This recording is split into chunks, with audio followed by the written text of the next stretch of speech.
Hello friends, welcome to my YouTube channel strength of equity. Strength of equity family में आप सभी का स्वागत है। आज का वीडियो में हम एक swing trading strategy, swing trading setup के ऊपर डिस्कशन करेंगे। एंड ये सेटअप आप इंट्राडे में भी अप्लाई कर सकते हैं, सिर्फ आपको शॉर्टर टाइम फ्रेम के लिए एनालिसिस करना रहेगा। पहले हम स्ट्रेटेजी का बेसिक पॉइंट को स्टडी करेंगे, बेसिक पॉइंट को समझ लेंगे। सेकेंड, डायरेक्टली हम चार्ट एनालिसिस करेंगे एंड चार्ट पे कहाँ पे ये स्ट्रेटेजी अप्लाई हुआ था, कौन सा स्टॉक पे या कौन सा इंस्ट्रूमेंट पे ये स्ट्रेटेजी अप्लाई हुआ था वो देखेंगे, बैक टेस्टिंग पर्पस। एंड कितना रिटर्न जनरेट करके दिया वो भी हम देखेंगे। तो चलिए पहले हम स्ट्रेटेजी का बेसिक पॉइंट को समझ लेते, बेसिक पॉइंट को अंडरस्टैंड करते। तो स्ट्रेटेजी के लिए पहले हमको चार्ट एनालिसिस करना है एंड चार्ट पे पहले हमको टाइम फ्रेम सेलेक्ट करना है। तो अगर आप स्विंग ट्रेडिंग के लिए देख रहे हैं तो आपको डेली टाइम फ्रेम सेलेक्ट करना है, मतलब 1 डे टाइम फ्रेम सेलेक्ट करना है। आप वीकली भी कर सकते, बट अगर आप डेली टाइम फ्रेम पे एनालिसिस करेंगे तो आपका जो मतलब एंट्री रहेगा, एंट्री एंड एग्जिट रहेगा, वो रिस्क टू रिवार्ड के पॉइंट ऑफ व्यू से बेटर रहेगा। एंड अगर आप इंटरडे के लिए देख रहे हैं तो आपको 15 मिनट्स या 5 मिनट टाइम फ्रेम पे एनालिसिस करना है। एंड ये स्ट्रेटेजी तब अप्लाई होगा जब कोई भी स्टॉक या इंस्ट्रूमेंट एक रेंज में ट्रेड होगा, मतलब एक स्विंग हाई एंड एक स्विंग लो फॉर्मेशन करेगा, मतलब एक बॉक्स में एक रेंज में ट्रेड होगा। एंड जब भी ये रेंज का अपर साइड या लोअर साइड में ब्रेकआउट या ब्रेकडाउन होगा तब हमारा ये स्ट्रेटेजी अप्लाई होगा। एंड हम यहाँ पे स्विंग ट्रेडिंग पर्पज से हम डिस्कशन करेंगे, मतलब डेली टाइम फ्रेम पे हम चार्ट एनालिसिस करेंगे, बैक टेस्टिंग करेंगे। एंड कहाँ पे हमारा entry exit stop loss target रहेगा वो आगे हम डिटेल में डिस्कशन करेंगे। तो चलिए डायरेक्टली हम एनालिसिस पे आते हैं, बैक टेस्टिंग पे आते हैं। एंड जो भी हम यहाँ पे डिस्कशन करेंगे ये सिर्फ एनालिसिस पर्पस के लिए रहेगा, ये कोई बाय और सेल रिकमेंडेशन नहीं है। तो देखिए, जैसे हमने थ्योरी पार्ट में डिस्कशन किया कि एक रेंज में ट्रेड होगा, कोई भी स्टॉक अगर एक रेंज में ट्रेड होता है तो फिर ये स्ट्रेटेजी हमारा एप्लीकेबल रहेगा। तो देखिए, ये स्टॉक एक रेंज में ट्रेड हो रहा था, बहुत टाइम एक रेंज में ट्रेड हुआ था। तो मैं पहले रेंज बना लेता हूँ। तो देखिए, यहाँ पे एक रेंज फॉर्मेशन किया था, इसको एक्सटेंड करता हूँ एंड यहाँ पे मैं रेंज भी डिफाइन करता हूँ। ऊपर देखिए 330 एंड नीचे लोअर रेंज था अराउंड 220। तो ये रेंज में बहुत टाइम ट्रेड हुआ था। तो मैं यहाँ पे swing high and swing low point को भी मैं मार्क करता हूँ, तो अंडरस्टैंडिंग के लिए इजी रहेगा। तो देखिए, यहाँ पे एक स्विंग लो था, इसको कॉपी करता हूँ एंड पेस्ट करता हूँ। देखिए, ये एक स्विंग हाई है,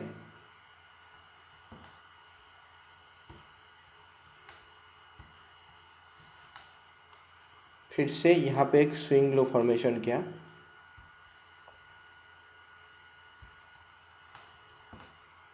बाद में फिर यहाँ पे एक स्विंग हाई फॉर्मेशन किया। एंड जो स्विंग हाई फॉर्मेशन हो रहा था वो ऑलमोस्ट सेम लेवल पे हो रहा था।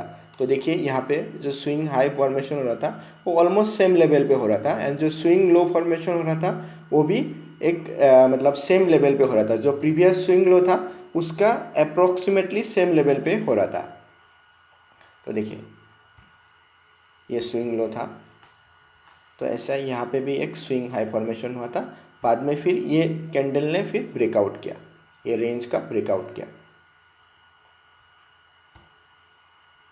तो चलिए अभी हम देखते हैं ये सेटअप में कहाँ पे हमारा एंट्री होना चाहिए, कहाँ पे हमारा स्टॉप लॉस रहना चाहिए एंड कहाँ तक हमारा टारगेट होना चाहिए।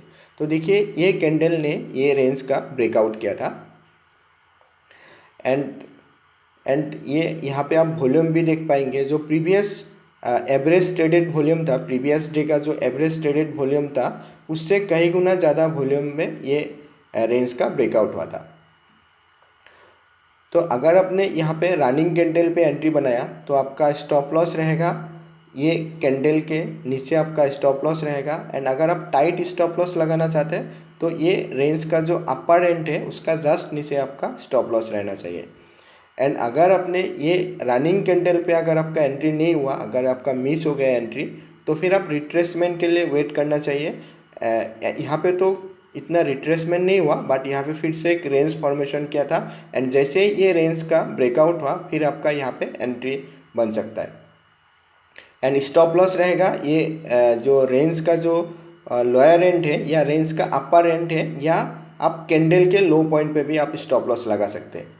एंड थ्योरेटिकली ये सेटअप का टारगेट रहता है, जो ये बॉक्स फॉर्मेशन होता है, जो रेंज फॉर्मेशन होता है, रेंज फॉर्मेशन का जो हाइट रहता है वो उसका अगर डबल आप अपर साइड में प्रोजेक्ट करते हैं तो रेंज ब्रेकआउट का टारगेट निकल के आते हैं। तो देखिए यहाँ पे ये जो सेटअप है हमारा, ये सेटअप में देखिए अपर एंड था 330 पे एंड लोअर एंड था 220 पे, तो हाइट हो गया हमारा 110। तो 110 को अगर आप 2 से मल्टीप्लाई करेंगे तो 210 होता है, तो 330 प्लस 220 तो 650 नहीं 550 तक हमारा टारगेट हो जाना चाहिए। तो देखिए यहाँ पे 550 में भी देखिए यहाँ पे ब्रेकआउट हो गया, रनिंग कैंडल ने ब्रेकआउट कर दिया, तो यहाँ तक आप स्टॉप लॉस को ट्रेल कर सकते थे। बाद में फिर यहाँ पे एक रेंज फॉर्मेशन किया, बाद में फिर से रेंज का ब्रेकआउट हुआ। तो अगर आप टारगेट निकालते हैं, रिटर्न अगर आप देखते हैं, तो यहाँ से अगर आप देखते हैं तो पहला टारगेट देखिए 65% का रिटर्न जनरेट किया। बाद में अगर आप यहाँ से एकदम टॉप तक देखेंगे तो ये तो बहुत अच्छा रिटर्न फॉर्मेशन किया था, एक अच्छा रिटर्न जनरेट करके दिया। तो चलिए और स्टॉक देख लेते हैं हम। तो देखिए ये एक स्टॉक है, देखिए यहाँ पे भी आप देख पाएंगे, यहाँ पे भी एक रेंज फॉर्मेशन हुआ था। हाँ देखिए मैं यहाँ पे ड्रॉ करता हूँ तो ज़्यादा क्लियर रहेगा।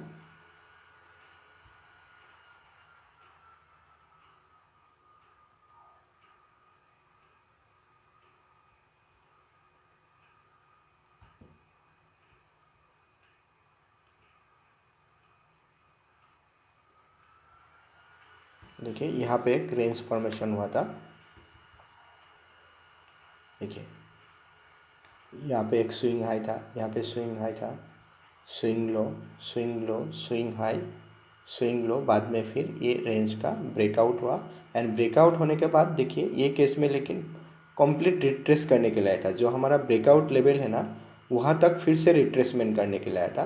तो यहाँ पे हमारा एकदम अच्छा एंट्री हो जाता था, क्योंकि रिस्क टू रिवार्ड हमारे ये ट्रेड में फेवरेबल रहते थे, क्योंकि इसका जो ब्रेकआउट रेंज था उसके जस्ट ऊपर ही हमारा एंट्री हो जाता था। एंड स्टॉप लॉस रहते थे जैसे हमने प्रीवियसली डिस्कस किया था, जो रेंज का अपर रेंज का जस्ट नीचे हमारा स्टॉप लॉस होना चाहिए, या ब्रेकआउट कैंडल के जस्ट नीचे हमारा स्टॉप लॉस होना चाहिए।